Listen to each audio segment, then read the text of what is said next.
Regardez-moi ça. Regardez-moi comme c'est magnifique. Une sauce Mornay, ça doit être de la soie. Zéro grumeau.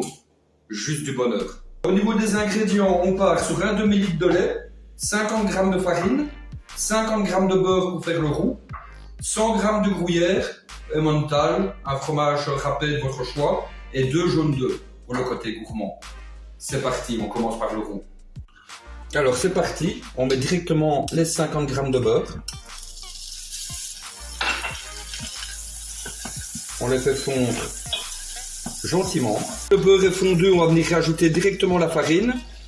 Pour ceux qui veulent une précision sur le roux, j'en ai fait une vidéo dédiée qui va apparaître en lien à la fin de cette vidéo. Donc n'hésitez pas à aller la voir. Et donc ici on rajoute directement la farine. On mélange bien. Maintenant on cuit 1 à 2 minutes pour enlever l'âcreté de la farine. Voilà, après une minute ou deux, j'ai vraiment enlevé l'âcreté de la farine. Le roux est donc cuit. Je vais directement injecter le demi-litre de lait, mais pas tout d'un coup. Je vais mettre la première moitié. Voilà. Comme ça, on mélange bien et on va. Comme ça, c'est impossible qu'il y ait des grumeaux. Une fois que ça s'épaissit un peu, voilà, regardez, il n'y a pas de grumeaux. Il n'y a pas de grumeaux du tout. Ça commence à s'épaissir, sans grumeaux, donc on va pouvoir rajouter le reste du lait. Voilà, c'est parti. Et comme ça, on s'assure un mélange homogène, sans grumeaux. Je vais porter ébullition 1 à 2 minutes.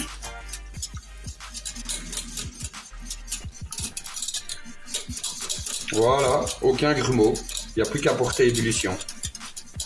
Elle va s'épaissir naturellement. Voilà, ici ma béchamel est à parfaite consistance. Regardez-moi ça, très homogène, sans grumeaux, c'est parfait. À partir de ce moment-là, on coupe le feu. Voilà, je coupe le feu directement.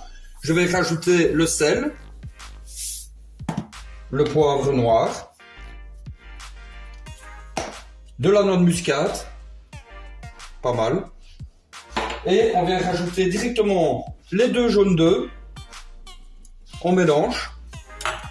Regardez-moi ça.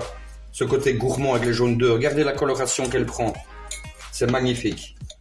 Et on va terminer avec le fromage râpé.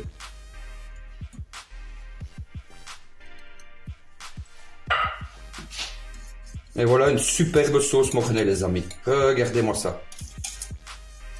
On mélange encore un tout petit peu à froid. Et ça va accompagner parfaitement vos choux-fleurs au gratin ou toute autre préparation. Et voilà, c'est terminé. Et voilà les amis, une béchamel facile, rapide et très gourmande pour accompagner tous vos gratins, notamment le chou-fleur au gratin. Si vous avez aimé cette astuce, likez, commentez, partagez et abonnez-vous. Ciao!